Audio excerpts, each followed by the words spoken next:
Okay, so we're going to begin. Tonight, we're going to talk about Pesach. Not about the halachot, but a little bit of an overview of what goes on during this holiday. Most people who celebrate Pesach are not exactly aware of what they're doing. What I mean by that is that even though we understand what needs to happen, what we need to eat, how much wine we need to drink, we know more or less what's involved in a Seder, there's a lot more meaning to what is really going on behind the scenes that we don't always pay attention to, we're not always aware, either because we did not fully learn about it, or simply we rushed through it. And this happens also with one's prayer, daily prayer, with one's performance of other mitzvot.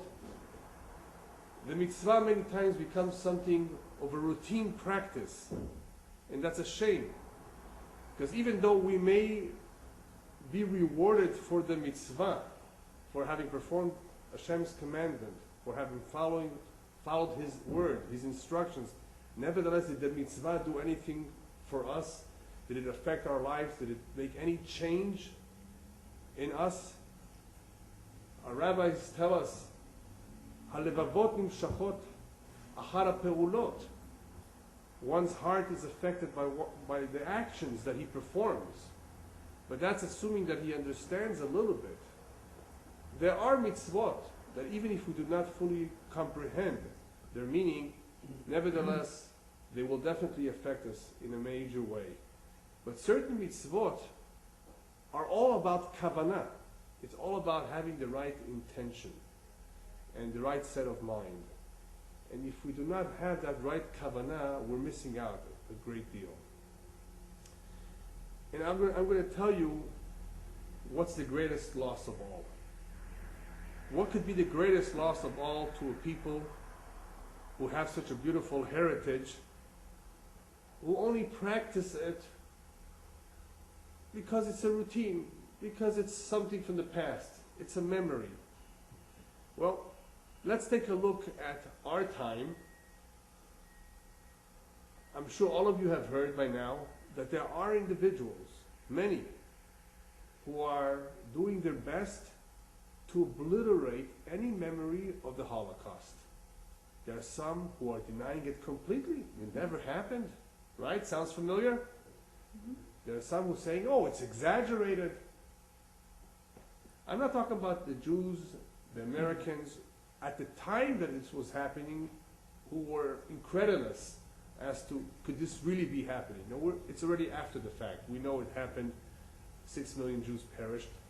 And this is an event that happened so recent in our history, and it could easily become forgotten. Easily become forgotten naturally, with time, as many things become forgotten.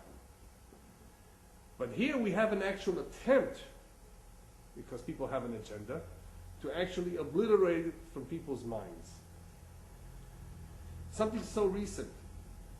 And they may succeed unless what happens? Unless there's a group of people who stand strong and do not allow it to be forgotten. By doing what? By talking about it every year. That is why there is a Yom HaShoah, right? Yom HaShoah, the Holocaust Day. That is why there is a lot of symbolism. There are museums everywhere. And Baruch Hashem, we have pictures and videos these days of events in recent history. And hopefully, if things are done correctly, we will be able to perpetuate the memory of the victims, the memory of the perpetrators, in other words, the crimes that were committed, and we will be able to, hopefully, more than anybody else, more than anything else, make sure that our children and grandchildren remember that this took place to them, something that has unfortunately occurred in the past history as well, and hopefully will no longer happen again, but can happen, right? Because history repeats itself. Many of our celebrations, many of our holidays have this one common theme. that we remember what has happened in the past. And the importance of that is because we need to connect to the past. The past is thousands of years behind us. But it is important for the Jew to connect to that past because he is part of that history. Our history, our Torah, is not just for the books. It's not just about a war that Napoleon fought somewhere. It's not about some battle fought in Europe. It's about our history, about our heritage, about our mitzvot. It's everything about us. We cannot afford to forget any detail. And that is partly why we celebrate, why we have these holidays on a regular basis, on an annual basis, and why we practice what we practice, why we put the emphasis that we do on certain things, is that we give over this tradition to our children. So it's not only to strengthen our faith, it's not only to reconnect to something so much in the past, but at the same time to be able to transmit this information that can be easily forgotten. This is the way to do it, by being a good example, a good educator, and giving it over to our children in the best way we can. So part of what happens in every holiday, but especially Pesach, is the educating of our children, imbuing them with perhaps the most important parts of our tradition. Even though Chag HaShavuot is extremely important because of what it represents, the receiving of the Torah, in reality, I like to call Chag HaShavuot a continuation of Chag HaPesach. You will see soon why. Chag HaSukkot, of course, is important. They're all important. And because they're all important, the Jews were commanded 3 times a year to come to Yerushalayim, to be a part of the celebration where the Bet HaMikdash stands, for them to be exposed to all that holiness, to see the avodah of the Kohanim, people who would be working in a field in Tveria, far away from Yerushalayim, a whole year, immersed in the work of the field, not seeing all this avodat HaKodesh. This would be an incredible event to witness. This would recharge his spiritual batteries. This is what will give him strength to continue the coming year, not just immersed in his daily routine, but remembering that his ultimate tachlit, his ultimate purpose in life, is to be an Eved Elokim, to be an Eved Hashem, to be a servant of Hashem. So every holiday is unique, but Pesach is very unique because it's the first one. And what makes it important by being the first is because it really represents the true day of independence of the Jewish nation. Not Yom HaAtzmaut that we're about to experience, right, in Israel. But the real Yom HaAtzmaut of the Jewish nation is Chag HaPesach. Why is that? Why is that a true day of independence? So some may say, well, that's the day we left Egypt. That's the day we became a nation, perhaps. We're really becoming a nation when we receive the Torah.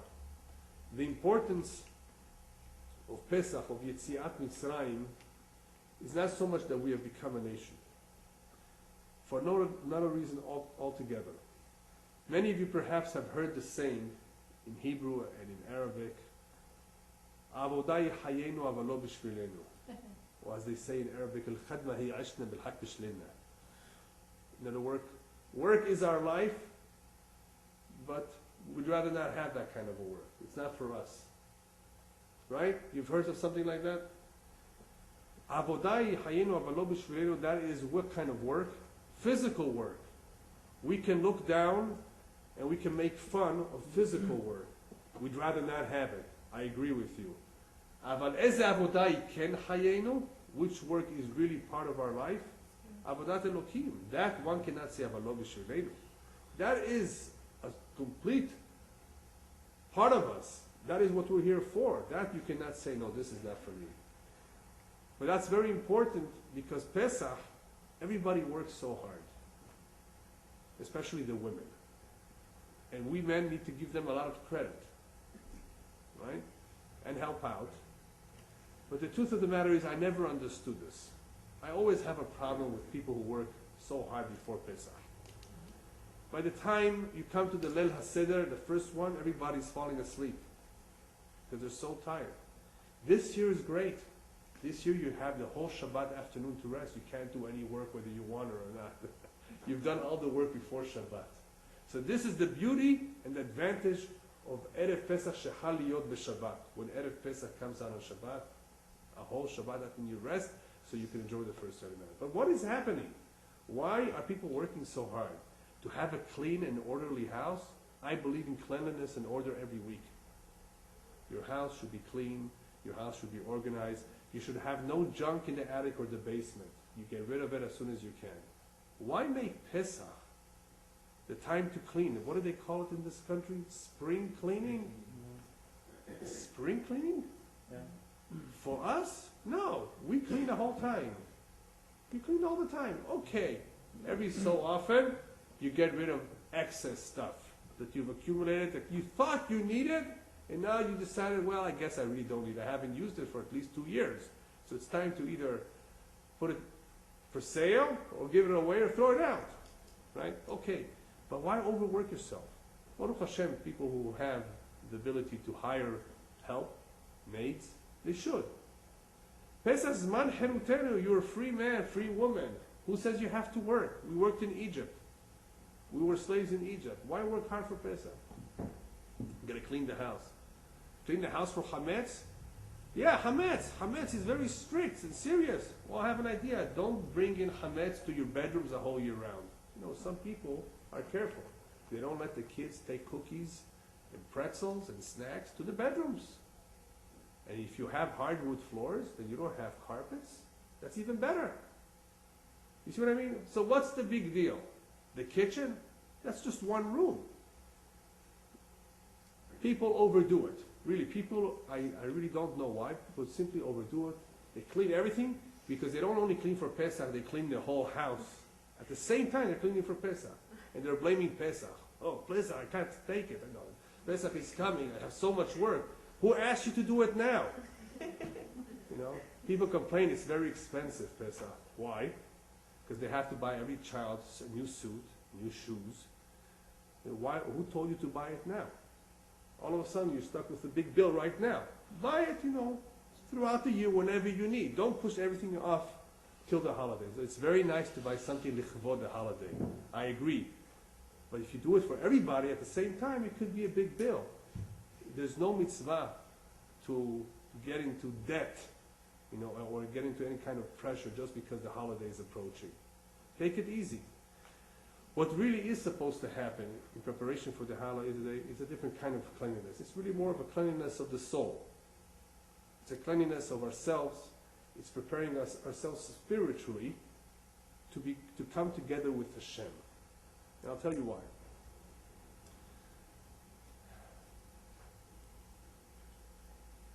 A whole year around, we do mitzvot. And what every mitzvah does is it connects us to Hashem. Besides the reward that we get, besides the fact that we're doing the right thing, every mitzvah connects us with Hashem. We don't see the connection, however.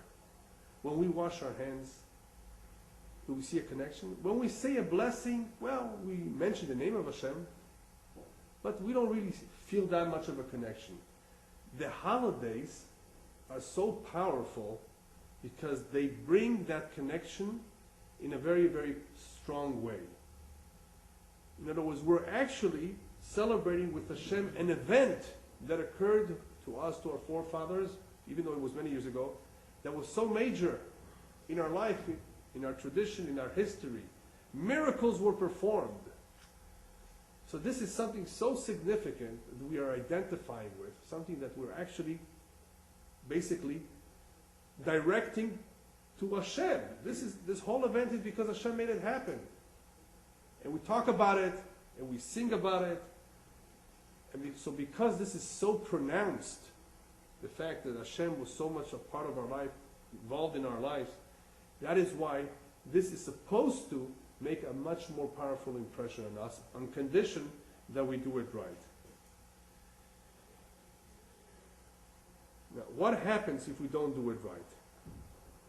So I started off telling you about the dangers of becoming detached because things are done as a routine when things are done with a lack of meaning and kavanah. And worse will be if things are not done at all. Then we stop identifying with this, then we are completely detached from it. Let me tell you an incredible story that happened in the 1980s in Israel, in an Israeli jail. There was an Arab in jail. I don't remember his name right now, but you may have heard of this yourself. Why was he in jail? Well, he was involved in terrorist activities. For what? Why was he committing acts of terrorism? Because at that time, the Palestinian Arabs were really fighting, supposedly, to have two states in that one piece of land. One for the Jews and one for the Arabs. Okay, and he was caught. He landed in jail. A very intellectual Arab, not just an ordinary Arab. One day this Arab is sitting in jail and he sees an Israeli guard in the jail passing by his cell. And he asks him, "What do you have in your mouth? What is that I see in your mouth? Bita?" No, the Arabs can't pronounce the P. So instead of saying pita, he says, "What is that, bita?" He says, "Yeah." He says, "I'm surprised. You're not supposed to be eating chametz on Pesach. Aren't you Jewish? And isn't Pesach now?" So he tells the Arab, "Don't talk any nonsense to me. I have nothing to do with this anymore. I'm completely secular, and I don't believe anyway in something that happened so long ago." That was pretty much the end of the conversation. The guard left the scene. The Arab thought to himself, "That's interesting. I was about to give up any hope that the Arabs will ever see any piece of this land. Now I've discovered something incredible. I've just spoken to a Jew who himself has admitted that he's completely detached from his tradition, that he has no part of it, he does not believe in it. If that's the case, then he will not be as strongly attached to this land either. And even if he fights for it, that God will not protect him necessarily, because he doesn't believe in him. He has no part of this. Now I know that we have a better chance to defeat them. And now instead of fighting for two countries, two nations side by side, אנחנו נילחם על כל העוגה. We will fight for the entire cake. And guess what that led to? That moment where the Arabs saw the Jew eating chametz on Pesach, that led to the first intifada. Did you know that? That is how the first intifada erupted. That is where they got the chutzpah, the audacity, to actually rebel, when all the years before, especially since 1967, they didn't dare. I traveled in an Arab bus in 1979 with another Israeli next to me. We went from Sha'ar Shechem, if you know where that is, to Hebron in an Arab bus, everybody Arab. The soldier who stopped us in the middle of the road said, "What are you doing here?" But they were afraid of us. And yeah, I don't think I'm telling any Israeli anything new here, because you know what I'm talking about. But afterwards, nobody would dare step in, ride a bus. Okay. They've lost their fear because they saw a Jew completely detached. When the Jew is completely detached, he's not only weakening himself, he's weakening future generations, and here you see an example of how he puts the entire nation at risk. He doesn't believe in it, he's completely detached. This has nothing to do with him. Now you will understand why in the Haggadah of Pesach that we say, there's an emphasis on chinuch hayladim, on teaching Jewish children the tradition. And there's 4 children. Remember, 4 children? Keneged arba'a banim dibrat Torah. We have a chacham, who's the knowledgeable one, the wise one. Well, somebody who's knowledgeable and wise, he's interested in finding out the truth, he wants to know. Definitely share it with him. Then you have a rasha. How do you have a child a rasha? That when it says arba'a banim, when it says a ben, that ben could be 15 years old. We're not talking about a little child. We're talking about over the bar mitzvah. That could be over 15, or it could be a 25-year-old grown adult. He's still a son. If you're the father, he's still a son. How could he be a rasha? What is a rasha? Rasha means wicked. It means evil. Now, usually when we talk about somebody being a rasha, we're talking about somebody that commits a lot of sins, serious sins, or as the Rambam says, he has more sins than mitzvot. No, here we're not talking about that necessarily. Here we're talking about an attitude. A rasha is a Jew who's completely detached, who doesn't want to believe in it, doesn't want to have anything to do with it. And that is why he's called a rasha. But still, that's a very, very derogatory title to give to a Jew. How could we call another Jew a rasha? Only because, as the Agadah continues to say, "Ki yotzi et atzmo min haklal," because he has excluded himself from the rest of the Jewish nation. I have nothing to do with this. When a Jew says, this is not important to me, I have nothing to do with this, I don't believe in this, he is demonstrating the attitude of a rasha, at least. I don't want to call just anybody a rasha, but that is the attitude of a rasha. And unfortunately, you have a lot of people like that. You may be surprised. You are a rasha. But he doesn't know any better. Okay. So he's a rasha that doesn't know any better. But he's still a rasha. And that is the great danger that the Jewish people face when people do not know about their tradition. Or when they know about their tradition, but they treat it as something, it's something from the past, it's a routine stuff, let's get it over with. You know, the Goyim have their stuff, their holidays, and we have our holidays.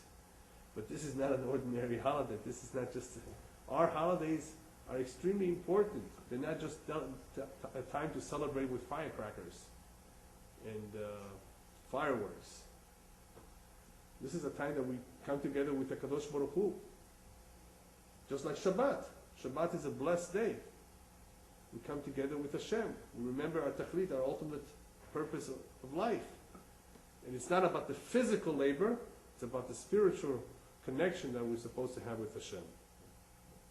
So in the end, Pesach is supposed to remind us that we have left the physical labor behind in Mitzrayim. Hashem liberated us from that. Yes, I agree. Hashem says, this is not for you, because this is not what life is all about.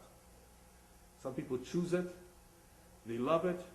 They love hard work. They love to go to work, and they work 7 days a week on Shabbat too. They curse themselves for 7 days. You know, the Torah says, you will sweat for 6 days.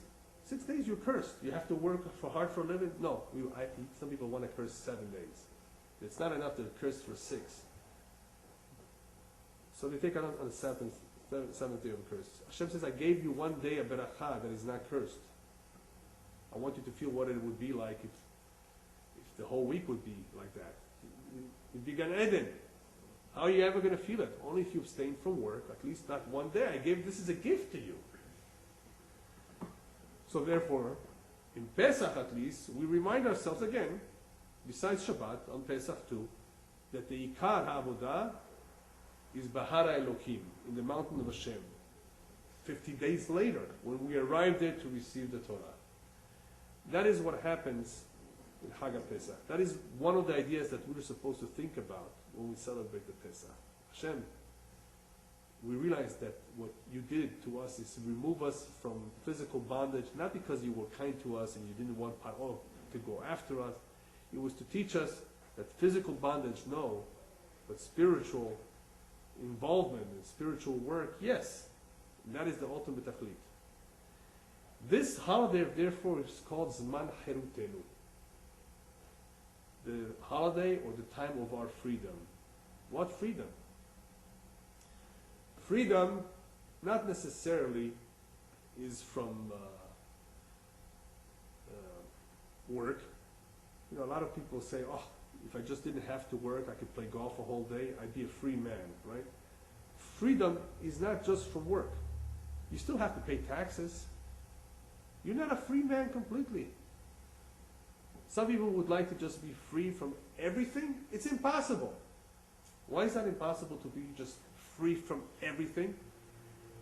Let me ask you a question. Let's say you have all the money in the world. You don't have to work. Can you drive 100 miles an hour down this boulevard? You want to be free to do whatever you want. Can you? No. There are laws, rules governing the place that you live in, wherever you are. You can't just do anything you want. We need to have laws. We need to have rules. You're not free completely. What about to make money? Can just anybody make as much money as he wants? No. He is limited by his mazal. When we talked about mazalot, I explained how it restricts us. We are just not free.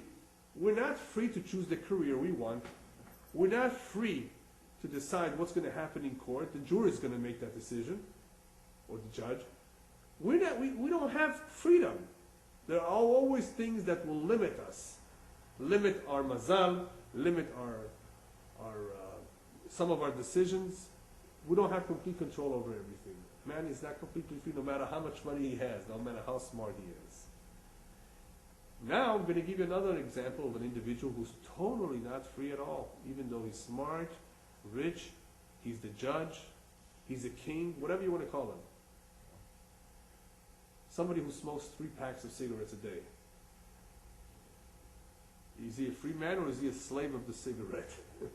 Can he easily give it up? He's addicted to 3 packs. 3 packs.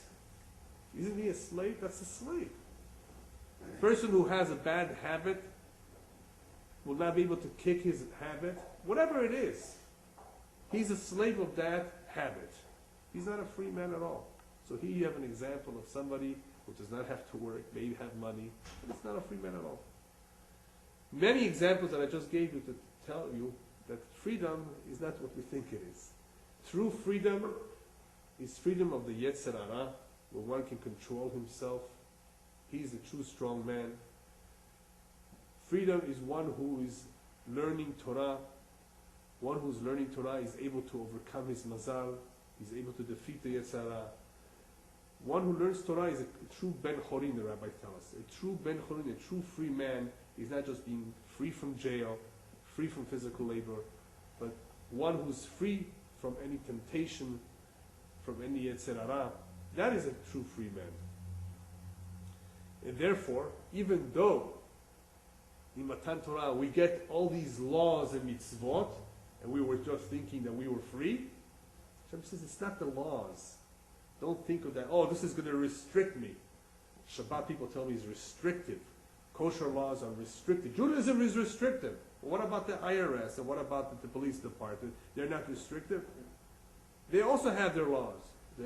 Of course it's restrictive, but it's restrictive because it's going to be beneficial for you to have these restrictions and limitations. So that's not called real restriction. The mitzvot, therefore, that do limit us and do restrict us are for our benefit. We need to have them. Because by fulfilling the mitzvot, we can become truly free men.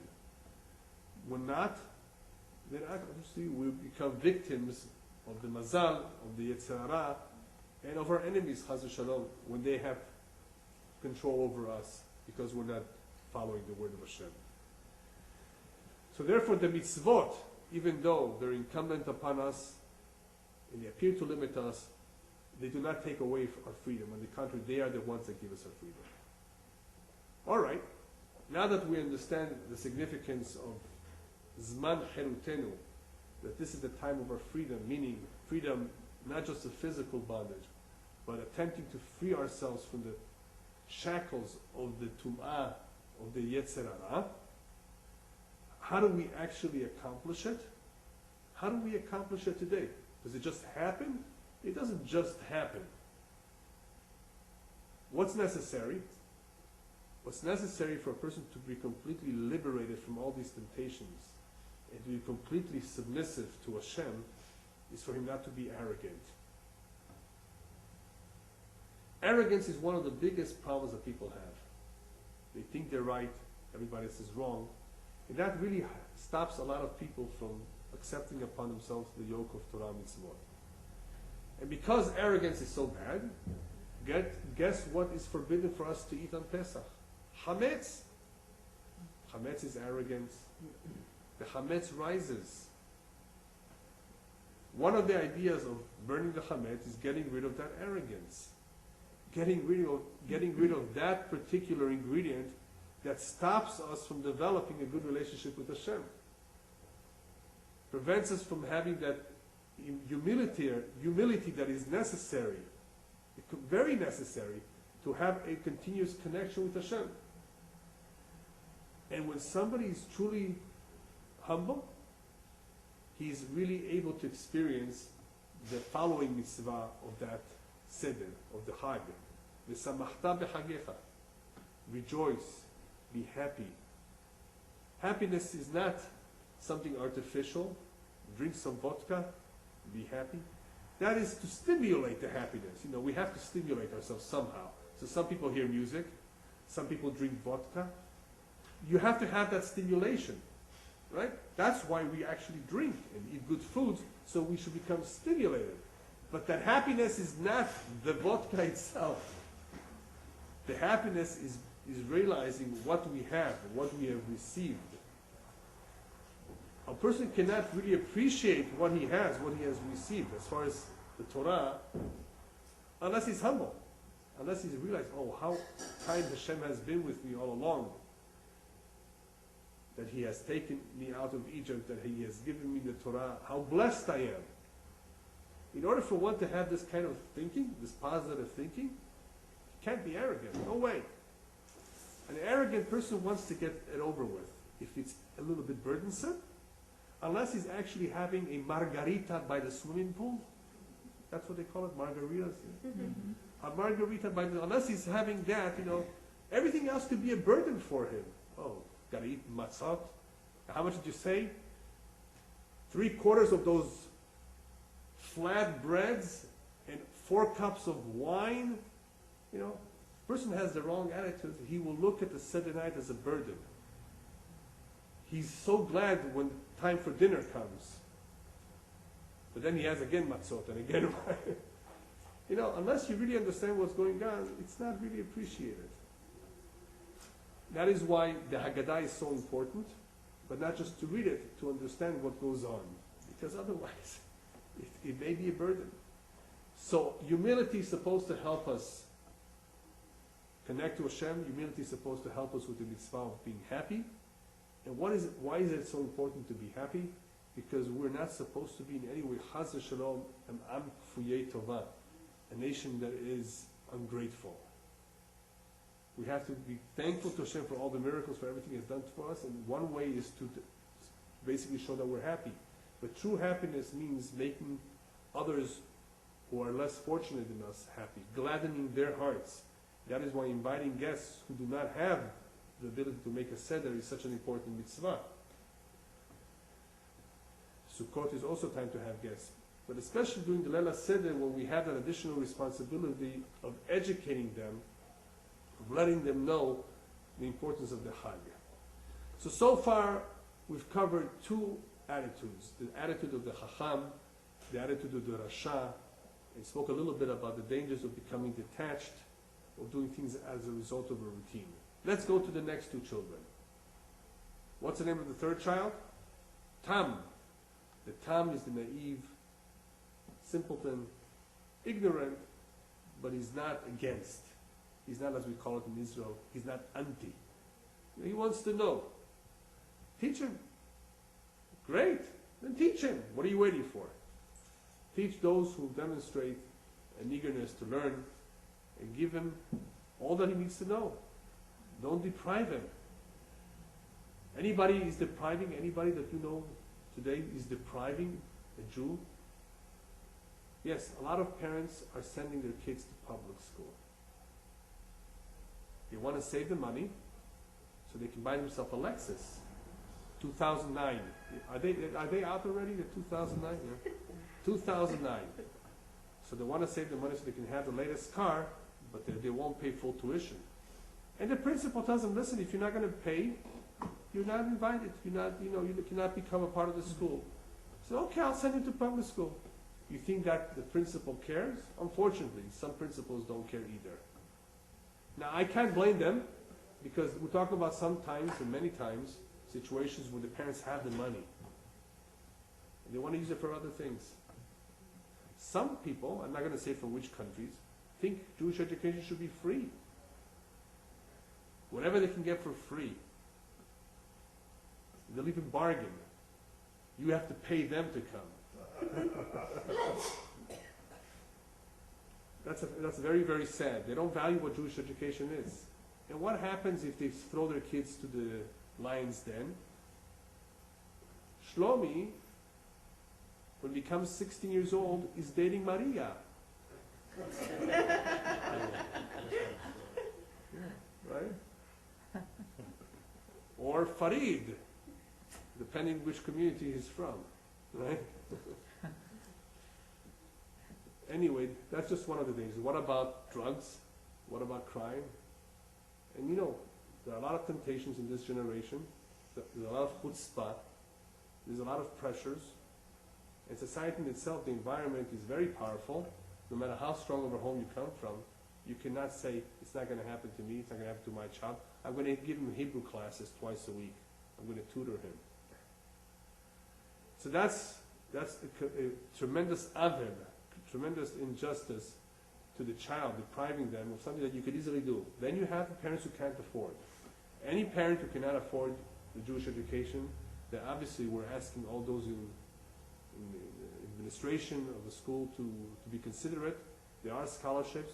And Baruch Hashem, there are some organizations, and we have a fund. If you know anybody of that who really doesn't have, there is a fund that will hopefully help make up some of the difference between whatever it is that the parents can pay and whatever they still need to come up with. That should never be an excuse to send a child to public school. You know, obviously you don't want to live somewhere too far from a Jewish school because what do you expect? You need to be in a Jewish area. But Jewish education is the beginning of everything. That is the foundation. So you can have a lot of Yiladim Tamim, ignorant because of who? How did they ever become ignorant?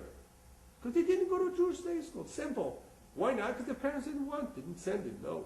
I mean, we need to give some the benefit of the doubt that they didn't do it intentionally. But many of them are aware and simply do not value enough what the Jewish education is, the investment that this is for their children. No excuse whatsoever in the world to send a child to public school. So if you confront the Tam, Baruch Hashem, I think it's possible to make him aware of his Jewish roots, and one of these days he will be a Chacham too himself. The fourth child is the most dangerous one of all. I may be surprising you. You think Rasha is the most dangerous. No, Rasha, we know who he is. As soon as he opens up his mouth, we know he's a Rasha. And even with the Rasha, we don't give up. We basically teach him a powerful lesson. If you'd be in Egypt, you wouldn't have been redeemed. We tell him off very clearly. With this attitude, you truly don't have a Jewish heart. You're not a part of us. No, you let him have it. The She'eno Yodea Lishol, the fourth child, is the one that's the most dangerous because he's out there somewhere and we're not aware. Because he's not asking questions. That is the most dangerous Jew. A Jew who is living his life somewhere in Rancho Cucamonga, as an example, minding his own business, working as a CPA behind an office desk, some office there, right? And he's Jewish because his mother is Jewish. But he's a no Yodel Rishon. He does not know to ask questions. So why am I Jewish? What does it mean to be Jewish? What is life? Go over to an average Jew in the street who does not have a kippah, and even some who have a kippah, but especially those who don't, do not observe it. But by the way, what's life all about for you? What does it mean to you? Oh, I never thought about that. No, all of a sudden he's struck with a question that he never had time to think about. Because that's what people do less and less these days. They don't think. Right? But that's what these holidays force you to do. One of my favorite holidays is Rosh Hashanah. You know why? Because Rosh Hashanah I call it the highway patrol. Highway patrol? Yeah. Imagine you're going on the 405 south.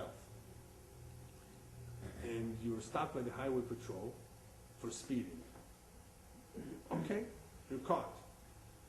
But you get into a conversation with the officer, so the officer asks you, so, where are you headed this morning? Oh, I'm headed to San Francisco. I'm sorry, your next off-ramp is Chula Vista. You're close to the Mexican border. You've been heading in the wrong direction. for the past who knows how many hours, depends where you started. What a loss. Isn't that a big loss of time? But did the highway patrol do us a favor by stopping us for speeding? Yes.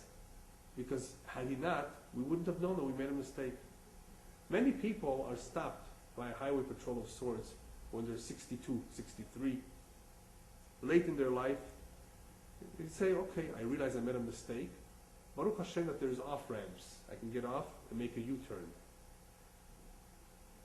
Rosh Hashanah is the highway patrol because the whole year people are not thinking about their life, about their mistakes. And Rosh Hashanah forces us to stop and think about perhaps we did something wrong. Maybe we should examine our deeds. Maybe we're not on the right track. Maybe it's time to change. And for some people it's hard. It's really hard to change. It's not easy. But Rosh Hashanah forces us to stop the thing. Because not enough people are doing that every single day or even once a week. So coming back to the holiday forces us to stop all of a sudden. Be with Hashem. Connect with Hashem. Remember what Hashem is to you. What the Torah is to you. What being Jewish is to you. All of a sudden, it's supposed to at least bring us to reality. Because a whole week, a whole year, we're not in reality. We're trying to cover the bills, to pay the bills. Or we're planning our vacation. Or we're planning something really nice. Wedding of a child, a bar mitzvah. That's good, but still, we're not thinking about the tachlit, the ultimate purpose of life. So some things stop us. Sometimes people are stopped by terrible things. Tremendous accident in the life, an illness. That's even worse than a highway patrol. Highway patrol, so you go to traffic school and you pay a ticket, and you say thank you, officer, for the ticket, At least you realize that you're on the wrong freeway. Sometimes people get really hit over the head and they need it because they're not thinking. They're not realizing that they're going in the wrong direction. So this is something that we have to keep in mind when we celebrate the holidays, that it is for us that Hashem has given it to us. It is for our benefit, for us to strengthen our connection with Him, and for us to realize all the good that He has done in the past, to appreciate that. And in this way, if we think about these things, we will be in the position to give over that message with enthusiasm and excitement to our children too. And when something is given over with enthusiasm and excitement and clarity, it's much more effective. Well, Dad, why do you do this? I heard from my dad that our forefathers were slaves in Egypt, and one day they were invaded, the Egyptians, by frogs and locusts, and they had no choice but to let us out. I mean, depending what the father tells his son, if he's half asleep too, it may not go anywhere. Oh, come on, Daddy, you really believe that stuff? So you see, this is the time. The Seder night is a time. It's a powerful time to really share your stories with your children. If you have a story about the Holocaust, something that has happened in your personal life, this is the time to do it. This is the time to impress upon them. And you want to be effective in communicating that information. I want to ask all of you a question. What would make an 18-year-old happy? What could you give an 18-year-old today that will make him happy? Anybody have an idea? You want to give him something for his birthday. New car. He's already gotten one at 16. A new car. A new car, yeah. He's already gotten it at 16. What else? Computers? His own apartment. He already had 4 or 5 computers by the time he's 18. His own apartment. You realize that there's very little today you can give children because they have everything. Right? So how do you tell him, I really want to give you something to demonstrate to you that I really love you? I really care about you. That's why I'm giving it to you. I'm not giving you just something to keep you busy just because it's your birthday. I want to give you something because I really care about you. It's not the item you will give him, it's the few words that you will say to him. I want you to know, on this very day, I didn't forget about you, I thought about you, and I wanted to buy you something very special because I love you. And I bought you some new tennis shoes. Just as an example for the boy, right? Now, the 10 issues are not going to maybe make a difference. But the few words, if they were said with sincerity, they're going to make a big difference. Right? Sincerity. Now we're going back to what I said in the very, very beginning. Now do you realize how important kavanah is? You come out of the restroom, and you can say real quickly, whatever. Or you can say, HaKadosh Baruch Hu, wow. יצר את האדם בחוכמה, וברא בו נקבים נקבים, חלולים חלולים. Chaz v'shalom, if one of those would get clogged or open up, you know the blessing that we say when we come from out of the restroom, chaz v'shalom, if something in our body would not function as it should, we would not be able to live one moment. Baruch Hashem, Baruch. Rofeh kol basar u'mafli la'asot. In other words, what a great doctor you are. What a great miracle it is that every day we're, Baruch Hashem, able to live the way we do. All it took was, instead of 5 seconds, 15 seconds. And what was added? Kavanah. Kavanah, in other words, that you understood what you were saying, you said it intentionally, and you were expressive. You think this was effective to Hashem? Yes, it was, of course, because Hashem realized that you were sincere. But more so, remember what we said before? It was also effective on you. You've just rekindled that connection with Hashem by saying something with kavanah. You've made that connection very powerful. You've strengthened that. Plus, of course, you were very, very effective in convincing Hashem that you were sincere. Now, if you look at the words of the prophets, what is Hashem most upset about? The holidays of the Jewish people. What? The holidays of the Jewish people? We just said that is the greatest time of all. That is when we connect with Him. Yes, but the problem is that during those holidays, they treat it like something that routine. Hashem hates the Shabbat and the holidays of those who treat it as something routine. Why those days more than anything else? Because Hashem says, I love you. And how can I show you my love? I've given you, after all, everything I can. So you don't see it. I've given you life, I've given you health, I've given you parnasah, I've given you kids, I've given you everything, and that's all out of love, of course. You know how you can see my love? I've given you the holidays, I've given you the Shabbat, and the holidays and Shabbat occur all the time. In other words, you're getting that from me all the time. The Shabbat every week, the holidays every week, even though we also have our life all the time. But that's something that we're supposed to always remember, that Hashem has given it to us with that clear, expressed intent of making us happy. It says, and look how we're treating it. We're treating it without the proper kavanah. And that is unfortunately something that is lacking in the holidays, lacking in the prayers, lacking in many mitzvot, and that is what causes many Jews to become detached from the performance of mitzvot, when they lack the kavanah. And that kavanah is actually something which can be easily adopted, easily applied to almost anything we do, on condition that we first understand what we're doing. And that is how we started off tonight, talking about the importance of understanding.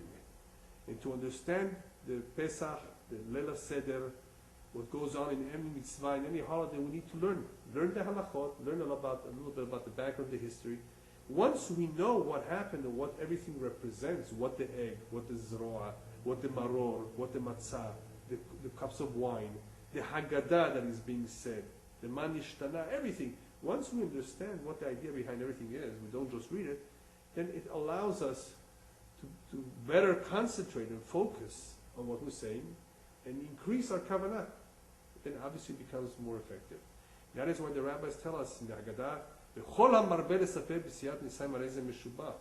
the more one talks about the great miracles that happened to us in Egypt and throughout our history, the more one is praised. Because the more he's doing for himself, the more of a mitzvah he has, the more effective he will be with his children. That is why it's much more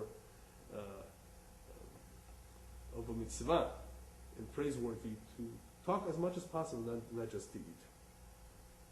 What I'd like to finish is with the connection of Pesach and the future, very soon, redemption. Why do we have 4 cups of wine? Anybody know? Yeah. In Parshat Vayera, we have Arba Leshonot Shel Geula, 4 expressions of redemption. Because the redemption occurred in various stages. It didn't just happen like that. Even though we left Egypt pretty quickly, it still happened in stages. And the stages were, לכן אמור לבני ישראל אני אדוני והוצאתי אתכם מתחת צבאות מצרים, I will take you out from the bondage of Egypt, והצלתי אתכם מעבודתם, I will save you from the labor, וגאלתי אתכם בזרוע נטויה, and I will redeem you with an outstretched arm, בשבטים גדולים, great miracles, ולקחתי אתכם לעם, and I will take you unto me as a nation, והייתי לכם אלוקים, I will be a God unto you, וידעתם כי אני אדוני לכם הוציא אתכם מתחת צבאות, and then you will know that I'm your God that took you out from the bondage. But wait a minute, there's a 5th stage. It's called Ve'eveti etchem el haaretz, and I will bring you to the land. Why don't we drink a 5th cup of wine? Do we have a 5th cup of wine on the table? Yeah, the Kos Shel Eliyahu. That's the 5th cup of wine, because that Ve'eveti, I will bring you to the land, did not come true yet. Why? Because it's talking about I will bring you. The nation that left Egypt did not enter the land. We are entering the land. Why? So the Orach Chaim HaKadosh explains, because the last expression of Geulah Ve'eveti etchem is conditioned on the words before. Vidatem ki ani Hashem Elokechem. If you know me, I will bring you to the land. You have to know me. You have to fulfill my mitzvot. Then I will bring you to the land. That will happen right before Mashiach comes. That is what is happening in our day. But even this is a fact that people are ignoring. People do not realize that about 6 million Jews live today in Israel. And that's more than 1/3 of all the Jews in the world. Do you know what that means? That means 1/3 or more of the entire kibbutz galuyot, the ingathering of the diaspora, is already in Israel. Whereas at the turning point of the 20th century, there was only 8,000 to 10,000 Jews. In 1948, there was only 600,000 Jews. Today, they say over 6 million Jews. Is that something to be taken lightly? But people are asleep. Oh, over 6 million Jews. You know what that means? More than 1/3 of all the Jewish people in the world, except the 10 lost tribes, are already in Israel. So we are, Baruch Hashem, living through the redemption process, but the last redemption, the prophets tell us, will not happen, the Chipazon will not happen as quickly as it happened in Egypt. Ki olech Hashem u'me'asefchem. Hashem is gathering you all, little by little. And the last Jews to be gathered will be, unfortunately, the Jews of America, because they're the most comfortable ones of all. But they will be gathered too. Some of them will go on their own, but some of them will have to be gathered at the very, very end. But this is the time that we're holding by, that we're holding very, very imminently close. And there's one very, very special thing about the ingathering of America.